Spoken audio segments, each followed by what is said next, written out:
Le taux de participation est particulièrement faible. Si on regarde un petit peu dans le rétroviseur, en 2014, à la mi-journée, il s'élevait à 36,8%. Là, avec 16%, on a véritablement le sentiment qu'il y a une désaffection profonde pour cette élection. Alors, un certain nombre de facteurs peuvent l'expliquer. On a croisé pas mal de Tunisiens ces derniers temps, notamment avant même cette élection. Et certains nous disaient leur peu de confiance dans la classe politique. C'est vrai que c'est une élection assez trouble, il y a beaucoup de candidats, des programmes qui se chevauchent en quelque sorte, et c'est vrai qu'on avait déjà du mal à imaginer qui allait sortir en tête, et c'est vrai qu'un certain nombre de Tunisiens se sont trouvés presque dans la difficulté face à cette offre électorale. Et puis c'est vrai qu'un certain nombre d'entre eux considèrent que près de 9 ans après la révolution tunisienne, les bienfaits de cette révolution tardent encore à se faire sentir, notamment dans un certain nombre de régions un peu reculées du pays, dans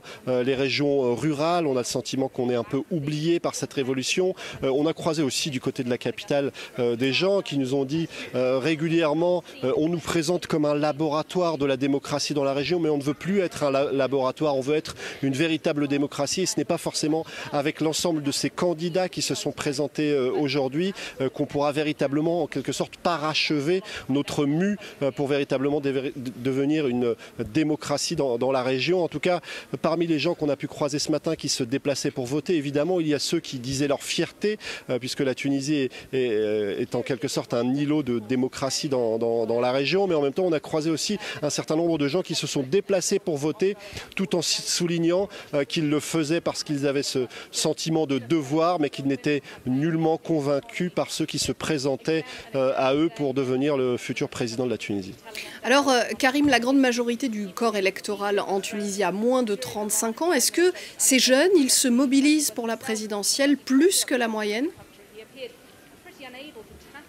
Alors on n'a pas franchement ce sentiment-là, en tout cas dans ce bureau de vote ici à Tunis. Dans la matinée, on a vu pas mal de gens arriver très tôt, mais c'était plutôt des personnes âgées, au minimum de 50 à 60 ans. On a vu quelques jeunes arriver un peu plus tard. Pourtant, l'ISI, qui est l'instance qui chapeaute un peu ces élections, a redoublé d'efforts ces derniers mois pour tenter d'inscrire sur les listes électorales ceux qui ne l'étaient pas, parce que c'est vrai que depuis 2011, ces listes électorales n'étaient pas à jour, et on est arrivé à un niveau où finalement 63% de ce corps électoral, ce sont des jeunes, mais des jeunes qu'on a croisés qui sont plutôt sceptiques par rapport à cette élection. Et évidemment, il faudra regarder de près leur participation ou non à ce scrutin, mais en tout cas, ici, on n'en a pas vu beaucoup des jeunes. Évidemment, cette abstention qui semble se présager en quelque sorte, qui semble peut-être qui se confirmera peut-être dans la soirée, évidemment, il y a une question qui va l'accompagner. À qui va profiter cette abstention, puisque je vous le disais, l'offre politique de cette élection est extrêmement différente de celle qu'elle a pu être en 2014, où finalement on avait un débat entre islamistes et anti-islamistes. Cette fois-ci, on a un populiste en prison, un représentant du pouvoir avec le Premier ministre qui est devenu candidat. On a aussi une offre islamiste qui est partie en ordre dispersé. On a même également une offre qui en quelque sorte représente les nostalgiques de Ben Ali.